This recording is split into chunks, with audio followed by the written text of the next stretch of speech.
ETF index mutual funds నేర్చుకుని stock మార్కెట్లో రాణించాలనుకుంటున్నారా? వెంటనే ఈ నెంబర్కి కాల్ చేయండి. Welcome to Vishnu talks. నేను మీ విష్ణు. ప్రస్తుతంతో పాటు అడ్వకేట్ సుబ్బారెడ్డి గారు ఉన్నారు. వారితో మాట్లాడదాం. సుబ్బారెడ్డి గారు నమస్తే సార్. నమస్తే sir. Welcome to Vishnu talks. So Subba Reddy గారు, ఈ మధ్య ఏదో కో లివింగ్ అనే కాన్సెప్ట్ అంట, నచ్చిన అబ్బాయి నచ్చిన అమ్మాయి ఒకే హాస్టల్లో ఉండొచ్చు అంట, ఒకే రూమ్లో ఉండొచ్చు అంట, దానికి కావాల్సిన ఏర్పాట్లన్నీ కూడా ఆ హాస్టల్ యాజమాన్యాల దగ్గరుండి చూసుకుంటారంట. ఏంటి అసలు ఈ కో లివింగ్ కాన్సెప్ట్ అంటే ఏంటి? దీంట్లో ఏం జరగద్దు అసలు? ఇలాంటి ఏమి జరుగుద్ది అనేది నేను కమెంట్ చేయనండి. ఎందుకంటే ఏం జరుగుద్దో మీకు తెలీదు, నాకు తెలీదు. ఇది జరగాలి అని రూల్ లేదు, ఇది జరుగుద్ది అని ఎక్కడ రాసి లేదు.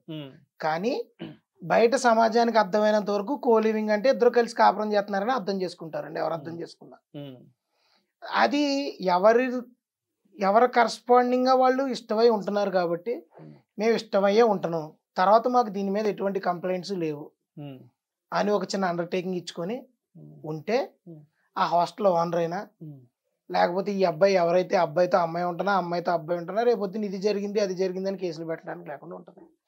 అంటే ఒక ప్రశ్న వస్తుందని తర్వాత నేను కో లివింగ్ ఒప్పుకున్నానంటే నీ మీద నమ్మకంతో ఒప్పుకున్నాను, నువ్వు దౌర్జన్యం చేస్తావనో నువ్వు అఘాయిత్యం చేస్తావనో ఒప్పుకోలేదని అమ్మాయి అన్నా, లేకపోతే ఈ అబ్బాయికి డబ్బుల కోసం క్రెడిట్ కార్డుల కోసం కొట్టేసి ఆ అమ్మాయి చంపేసిన, ఎవరు బాధ్యులండి దీనికి? అంటే ఒక్కొక్క అమ్మాయికి ఒక్కొక్క అబ్బాయికి ప్రభుత్వం పోలీసులను పెడతారా?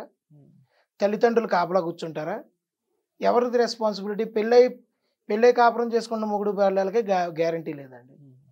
మనం మీరు చూసే ఉంటారు, భర్తను చంపేసి ముక్కలు చేసి ఫ్రిడ్జ్ లో పెట్టింది, ఒక్కొక్క రోజు ఒక్కొక్క ముక్క బయట పడేశారు. ఇప్పుడు ఈ అమ్మాయి ఎవరో తెలీదు, వీడు ఎక్కడ ఉంటాడో తెలీదు. ఇప్పుడు ఎవరు రెస్పాన్సిబిలిటీ దీనికి అని ఆలోచిస్తే ఏదన్నా జరగచ్చు. లేదు మంచిగానే తీసుకుంటే వాళ్ళ లైఫ్ వాళ్ళు ఎంజాయ్ చేస్తున్నారు అనుకోవచ్చు. సరే, ఎవరి లైఫ్ వాళ్ళది అంతా బాగానే ఉంది. అంటే ఇలా చేయడం అనేది అసలు కరెక్ట్ కాదు కదా. ఇది ఎవరికి కరెక్ట్ కాదండి. ఇప్పుడు సరే, అమ్మాయి అబ్బాయి ఈ కో లివింగ్ కాన్సెప్ట్ మీద, కో లివింగ్ నేపథ్యం మీద ఓ 2 నెలలు, ఒక నిమిషం ఓ 2 నెలలు 3 నెలలు ఏదో హాస్టల్లో ఉంటారు. సరే, ఇంకా ఆయనకు కావాల్సిన ఆయన తీసుకుంటాడు, ఆవిడకి కావాల్సిన ఆవిడ తీసుకుంటుంది, అంతా బాగానే ఉంది. మరి ఓ 2 నెలల తర్వాత 3 నెలల తర్వాత సరే ఆయన పాటకి ఆయన వెళ్తాడు, ఆమె పాటకి ఆమె పోతుంది, పోయి ఆయన ఒక అమ్మాయిని చేసుకుంటాడు, ఒక అబ్బాయిని చేసుకుంటుంది. అంటే ఇప్పుడు ఈ అమ్మాయి వెళ్ళిపోయిన తర్వాత వాళ్ళ ఇంట్లో ఏదో పెళ్లి సంబంధం చూసుకుంటారు. ఇప్పుడు ఆ చేసుకున్నాడు పాపం బకరా అయిపోయినట్టే కదా. అది కాదండి, మీరు ఇలా చెప్పారు. నేను ఇదే ఈ సందర్భం ఇంకోలా చెప్తానండి. ఆల్రెడీ పెళ్లి అయిపోయిన అమ్మాయి ఇద్దరు కలిపి కో లివింగ్ లో ఇంకో హాస్టల్లో ఉంటున్నారు అనుకోండి. అప్పుడు మీరు ఎంతవరకు ఆపగలరండి? ఎవరెంతవరకు ఆపగలరు? ఏ విషయాన్నైనా ఎవరెంతవరకు ఆపగలరు? కో లివింగ్ లేదు, ఓయో లేదా, లేకపోతే వేరే హోటల్స్ లేవు. అంటే మొన్నటి దాకా ఓయోలు ఉన్నాయి, బట్ ఇది ఓయోలకి నెక్స్ట్ లెవెల్. ఇంకా అంటే ఓయోలు అవుట్డేట్ అయిపోయినాయి. అది కాదండి, ఒక నేరం కానీ ఒక మంచి కానీ ఒక చెడు కానీ ఇన్స్పిరేషన్ వాళ్ళు ఎవరు చేయరండి. అలా చేసేటట్టయితే సమాజంలో అయితే అందరూ గాంధీలు ఉండాలి, లేకపోతే అందరూ గాడ్సీలు ఉండాలి. ఎవరికి నచ్చినట్టు ఎవరు ఆలోచన విధానానికి తగ్గట్టు వాళ్ళు చేస్తారు. ఇప్పుడు మీరు ఆపగలరా? లేకపోతే ఎవరు ఆపగలరండి? ఇప్పుడు నేను ఒక కామెంట్ ఇస్తానండి, ఒక కామెంట్ అంటాను, అమ్మాయిలు జాగ్రత్తగా ఉండాలి అంటాను. వెంటనే ఏమంటారు అంటే అబ్బాయిలు జాగ్రత్తగా ఉండరా అంటారు. అబ్బాయిలు జాగ్రత్తగా ఉండాలి అంటాను నేను. ఎవరి దగ్గర నుంచి జాగ్రత్తగా ఉండాలి? అమ్మాయిలు అంటే రాక్షసులా అంటారు. ఇప్పుడు అబ్బాయిల్లో ఐకమత్యం ఉండాలి అంటే అమ్మాయిల్లో ఉండకూడదని కాదు కదండి. కానీ జనం ఏమైనా అర్థం చేసుకుంటారు, అబ్బాయిలందరూ ఐకమత్యం అయిపోయి అమ్మాయిలు తొక్కేయాలనుకుంటున్నారు అంటారు. దాని అర్థం ఏంటి? మన పర్స్పెక్టివ్ మీద బేస్ అయి ఉంటుందండి ఏ విషయమైనా. ఇప్పుడు ఈ విషయాన్ని కూడా మీరు పర్స్పెక్టివ్లో చూస్తే రేపు పొద్దున్న ఏమవుతుందంటే ఒక రూమ్లో అమ్మాయి అబ్బాయి కలిసి ఉంటే ఇంతేనా అని అడుగుతారండి మహిళా సంఘాలు. మీరేం సమాధానం చెప్తారు? నేనేం సమాధానం చెప్తాను? అంటే ఇప్పుడు దీని గురించి మాట్లాడమే టైం వేస్ట్, దీని గురించి మాట్లాడమే తప్పు అంటారు. సరే, ఎవరి పాటు వాళ్ళు అబ్సల్యూట్లీ దీని గురించి మాట్లాడటం 5 రూపాయలు మాట్లాడితే 6 రూపాయలు నష్టం అండి. మీరు చాలా మార్కెట్ వీడియోస్ చేశారు కాబట్టి mutual fund investments are subject to market risk, please read the offer document before investing. ఇలాంటి డిస్క్లైమర్ ఒకటి రాసుకోవడం, ఎవరు బతకాలు బతకడం కాదు. అంటే కో లివింగ్ అనే కాన్సెప్ట్ ని ఇంత సింపుల్ గా తీసుకుని ముందుకెళ్ళిపోవచ్చు అనేది ఇప్పుడు మీరు చెప్తుంటే అర్థమవుతుంది. సింపుల్ గా తీసుకుని ముందుకెళ్ళిపోవడం కాదు. ఈ ప్రోగ్రామ్ స్టార్ట్ కాకముందు కో లివింగ్ అంటే అదేదో చాలా చెడ్డ పని, అదేదో అసలు మన ఊహకు కూడా అందని విషయం ఉన్నట్టుగా నేను అనుకున్నాను, తీసుకున్నాను. బట్ అంతే, మన ఊహకు అందని పని కాదండి. ఇప్పుడు ఏమంటారంటే విష్ణుతో ఎవరో కోలివింగ్ లో లేరు కాబట్టి విష్ణు, రాయుడుతో ఎవరో కోలివింగ్ లో లేరు కాబట్టి రాయుడు మాట్లాడట్లేదు. వీళ్ళకి లేరు కాబట్టి వీళ్ళు ఏడుతున్నారు అనుకునే జనం ఎక్కువ ఉన్నారండి బయట. ఓకే, అర్థమైందా మీకు నేను చెప్పింది? ఏం ఉండదండి. ఇది ఎక్కడ వరకు ఆగుతుంది అంటే ఒక 2 మర్డర్లు, ఒక 2 రేపులు జరిగే వరకు జరుగుతుంది. ఇది జరుగుతుంది. ఆ తర్వాత అందరూ గగ్గోలు చెందే వరకు అంతే. సరే, ఇప్పుడు జాగ్రత్తగా ఉన్న అమ్మాయి డ్రెస్సింగ్ విషయానికి వచ్చినప్పుడు అమ్మాయి ఇలా బట్టలు వేసుకోకూడదని ఆయన ఎవరో సినిమా యాక్టర్ అన్నాడండి. ఆయన బట్టలన్నీ ఇప్పి రోడ్డు మీద ఉంచోబెట్టారు. అదే మాట ప్రియాంక చోప్రా ఇంకో విధంగా ఉంది. ఏమని అన్నారా? Half glass empty, half glass full concept అండి ఇది. ఆమె హాఫ్ గ్లాస్ ఫుల్ అంది, ఈయన హాఫ్ గ్లాస్ ఎంటీ అన్నాడు. ఒకే విషయాన్ని 2 వేరు కోణాల్లో చూసినప్పుడు ఏమవుతుందంటే అదే విషయం, అదే మాట, కాకపోతే ఏంటంటే నచ్చినట్టు చెప్పాలంతే. Old wine in new bottle అండి, సింపుల్. ఈ కాన్సెప్ట్ ఈ రోజు వచ్చింది కాదు, చాలా యూనివర్సిటీస్ లో కూడా ఉంది, చాలా కాలేజెస్ లో కూడా ఉంది, చాలా కాలేజ్ హాస్టల్స్ లో ఉంది, చాలా రికగ్నైజ్డ్ ప్రెస్టీజియస్ యూనివర్సిటీస్ లో ఉంది. కొత్తగా వచ్చింది కాదండి, జాగ్రత్త అంతే. మరి తల్లిదండ్రులు అనేవాళ్ళు దీన్ని ఎలా రిసీవ్ చేసుకోవాలి కోలివింగ్ కాన్సెప్ట్ ని? ఒక్కసారి పేరెంట్స్ కాడికి వెళ్దాం. సరే, మీరు నేను ఏదో చాలా సింప్లిఫై గా మాట్లాడేసుకున్నాం. సరే, ఎంతమంది పేరెంట్స్ కి చెప్పి అబ్బాయిలు సిగరెట్లు వెళ్తున్నారు, ఎంతమంది పేరెంట్స్ కి చెప్పి అమ్మాయిలు సినిమాకి వెళ్తున్నారండి? ఇప్పుడు కోలివింగ్ లో ఉంటున్నారంటే ఎంతమంది తల్లిదండ్రులు ఒప్పుకుంటారు అనుకుంటున్నారు మీరు?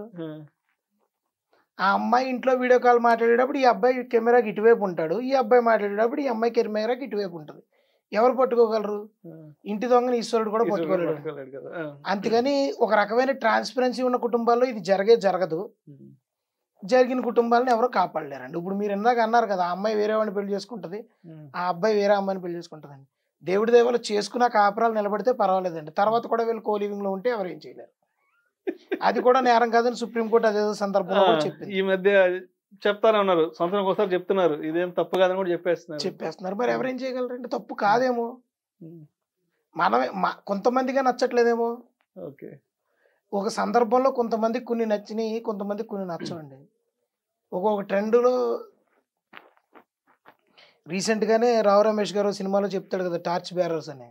వీళ్ళందరూ నెక్స్ట్ జనరేషన్ టార్చ్ బేరర్స్ అండి, ముందుకు తీసుకెళ్లే వాళ్ళు వీళ్ళే. మరి ఇప్పుడు ఈ 20-25 ఇయర్స్ పిల్లలు రేపొద్దున ఏమవుతారండి?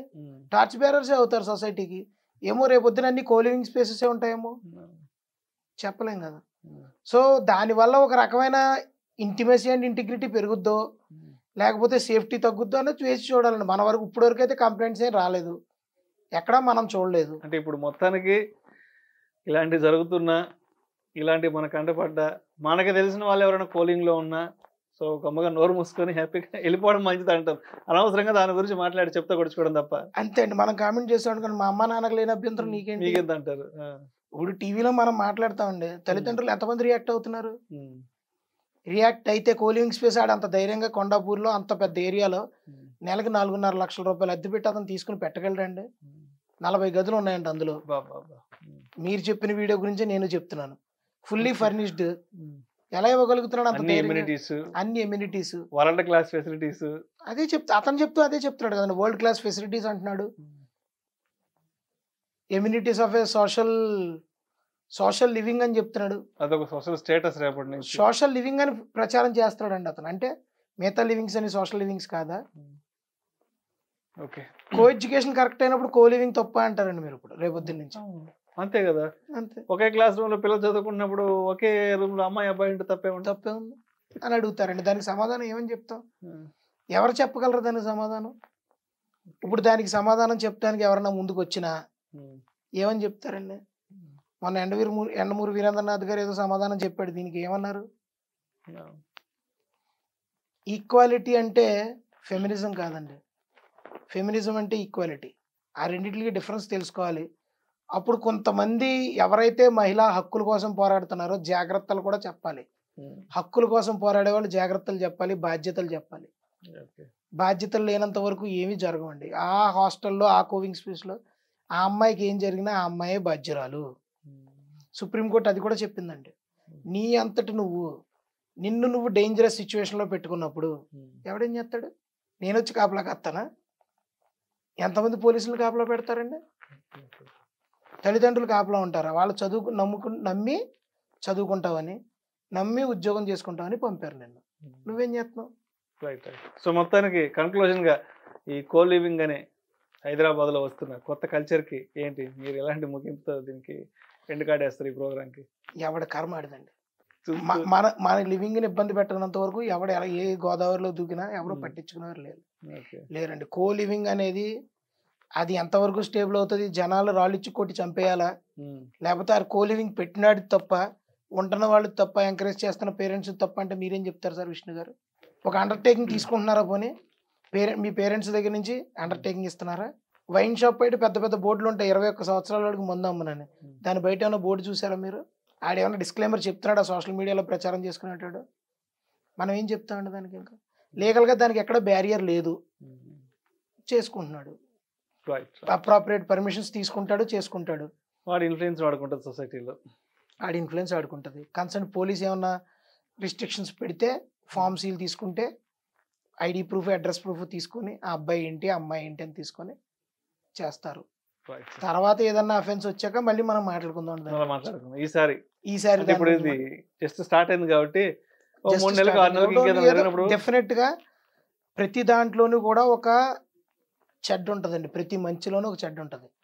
ఏది ఎంత పెరిగినా అది తరుగుతం కోసమే జరుగుతుంది. కాబట్టి ఎక్కడో చోట దీనికి ముగింపు ఉంటది. కాకపోతే అది మంచిగా వస్తుందా చెడ్డగా వస్తుందా అన్నది చూడాలి. Thank you sir. Thank you so much. నమస్తే సార్.